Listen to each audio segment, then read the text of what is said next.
Subscribe कीजिए the perfect classes channel को और बेल आइकन को दबाइए लेटेस्ट वीडियो सबसे पहले देखने के लिए।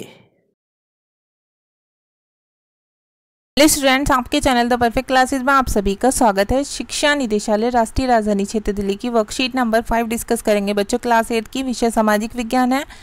4 अगस्त 2021 की वर्कशीट है। चैनल को सब्सक्राइब नहीं किया है तो द परफेक्ट क्लासेस को सब्सक्राइब कर लें जल्दी से, ऐसी ही वीडियो आपके पास पहुंचती रहेंगी। ओके बच्चों, वीडियो अच्छी लगे तो लाइक कर देंगे। तो स्टार्ट करते हैं। पाठ 2, व्यापार से साम्राज्य तक। उपविषय है इसका ईस्ट इंडिया कंपनी का पूर्व में आगमन। तो देखते हैं। मुगल बादशाहों में औरंगजेब आखिरी शक्तिशाली बादशाह थे। 1707 में उनकी मृत्यु के बाद बहुत सारे मुगल सूबेदारों ने अपनी क्षेत्रीय रियासतें कायम कर लीं। इधर 18वीं सदी के उत्तरार्ध तक राजनीतिक क्षितिज पर अंग्रेजों के रूप में एक नई ताकत उभरने लगी थी। एक छोटी व्यापारिक कंपनी के रूप में भारत आकर धीरे धीरे वे इस देश के नीति निर्धारक बन गए। ये कैसे संभव हुआ, आइए देखते हैं।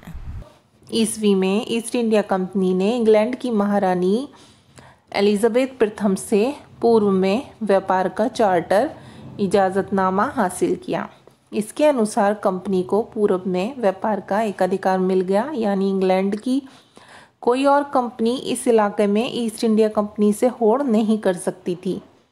मतलब कोई भी उससे कंपटीशन नहीं कर सकती थी। इसके द्वारा कंपनी समुद्र पार जाकर नए इलाकों को खंगाल सकती थी। वहाँ से सस्ती कीमत पर चीज़ें खरीदकर उन्हें यूरोप में ऊंची कीमत पर बेचकर मुनाफा कमा सकती थी। लेकिन ये शाही दस्तावेज दूसरी यूरोपीय ताकतों फ्रांस, डच, पुर्तगाल को पूरब के बाज़ारों में आने से नहीं रोक सकता था। जब तक इंग्लैंड के जहाज अफ्रीका के कैप ऑफ गुड होप का चक्कर लगाकर हिंद महासागर पार कर भारत पहुंचते, तब तक पुर्तगालियों ने गोवा में अपना ठिकाना बना लिया था। यूरोप के बाज़ारों में भारत के बने बारीक सूती कपड़े और रेशम के अलावा काली मिर्च, लौंग, इलायची और दालचीनी की भी ज़बरदस्त मांग थी। सभी यूरोपीय कंपनियों के बीच बढ़ती प्रतिस्पर्धा के कारण भारत में इन वस्तुओं की कीमत बढ़ने लगी और मुनाफा घटने लगा। बाज़ारों पर कब्जा करने की इस होड़ ने कंपनियों के बीच लड़ाइयाँ शुरू करवा दी। धीरे धीरे इन लड़ाइयों की वजह से उन्होंने अपने आप को सुरक्षित करने के लिए बस्तियों की किलेबंदी करना शुरू कर दिया। इस कारण उनका टकराव स्थानीय शासकों से भी होने लगा, जो राज्य का मुनाफा होने के कारण इन व्यापारिक कंपनियों से पहले से दुखी थे। उदाहरण के तौर पर बंगाल सूबे को देखते हैं। 1651 ईस्वी में हुगली नदी के किनारे पहली इंग्लिश फैक्ट्री शुरू हुई, जहां निर्यात होने वाली चीज़ों को जमा किया जाता था। जैसे जैसे व्यापार फैला, कंपनी ने सौदागरों और व्यापारियों को फैक्ट्री के आसपास बसने के लिए प्रेरित किया।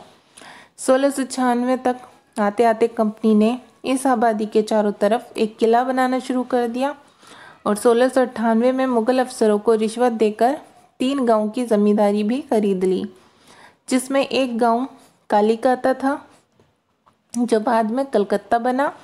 अब इसे कोलकाता कहा जाता है। कंपनी ने मुगल बादशाह औरंगजेब से फरमान प्राप्त कर लिया, जिसके अनुसार कंपनी बिना शुल्क चुकाए व्यापार कर सकती थी। हालांकि ये अधिकार सिर्फ कंपनी को मिला था, ना कि कंपनी के अफसरों के निजी व्यापार के लिए। लेकिन उन्होंने भी शुल्क चुकाने से इनकार कर दिया, जिससे बंगाल में राजस्व वसूली बहुत कम हो गई। नतीजा ये हुआ कि बंगाल के नवाब मुर्शिद कुली खान ने इसका विरोध किया। क्वेश्चन नंबर 1 है, ईस्ट इंडिया कंपनी को व्यापार के एक अधिकार चार्टर से क्या फ़ायदा मिला? तो हम लिख देंगे ईस्ट इंडिया कंपनी को व्यापार के एक अधिकार चार्टर से, उसके बाद लिखेंगे चार्टर के अनुसार। ठीक है, इसके अनुसार लिखेंगे चार्टर के अनुसार कंपनी को पूरब में व्यापार का एक अधिकार मिल गया, यानी इंग्लैंड की कोई और कंपनी, कोई दूसरी कंपनी, इसका मतलब इस इलाके में ईस्ट इंडिया कंपनी से होड़ नहीं कर सकती थी। इसके द्वारा कंपनी समुद्र पार जाकर नए इलाकों को खंगाल सकती थी। वहाँ से सस्ती कीमत पर चीज़ें खरीदकर उन्हें यूरोप में ऊंची कीमत पर बेचकर मुनाफा कमा सकती थी। अब क्वेश्चन नंबर 2 देख लेते हैं बच्चों। यूरोपीय व्यापारी भारत की किन वस्तुओं को यूरोप में ले जाकर बेचना चाहते थे, धीरे धीरे उनका मुनाफा कम क्यों होने लगा? तो इसका आंसर हम लिखेंगे यहीं से वर्कशीट से। यूरोप के बाज़ारों में भारत के बने बारीक सूती कपड़े और रेशम के अलावा काली मिर्च, लौंग, इलायची और दालचीनी की भी ज़बरदस्त मांग थी। सभी यूरोपीय कंपनियों के बीच बढ़ती प्रतिस्पर्धा के कारण भारत में इन वस्तुओं की कीमत बढ़ने लगी और मुनाफा घटने लगा। ठीक है, अब क्वेश्चन नंबर 3 देखते हैं। बंगाल के नवाब ने ईस्ट इंडिया कंपनी का विरोध करना क्यों शुरू कर दिया? तो इसका आंसर लिखेंगे हम यहाँ से।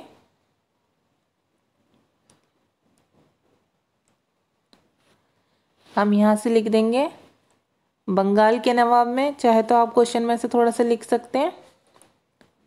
बंगाल के नवाब ने इस कंपनी का विरोध इसलिए शुरू कर दिया क्योंकि ये अधिकार, ठीक है, आप यहाँ से लिख लीजिए, ये अधिकार सिर्फ कंपनी को मिला था, ना कि कंपनी के अफसरों के निजी व्यापार के लिए। लेकिन उन्होंने भी शुल्क चुकाने से इनकार कर दिया, जिससे बंगाल में राजस्व वसूली बहुत कम हो गई। नतीजा ये हुआ कि बंगाल के नवाब मुर्शीद कुली खान ने इसका विरोध किया। ठीक है बच्चों, वर्कशीट से ये आंसर लिख देंगे आप लोग, जिसका आंसर वर्कशीट में। अच्छा, क्वेश्चन नंबर 4 है, किसी भी क्षेत्र में एक अधिकार किस प्रकार आपके जीवन को प्रभावित कर सकता है? अपने जीवन के किसी उदाहरण के द्वारा विस्तार पूर्वक लिखिए।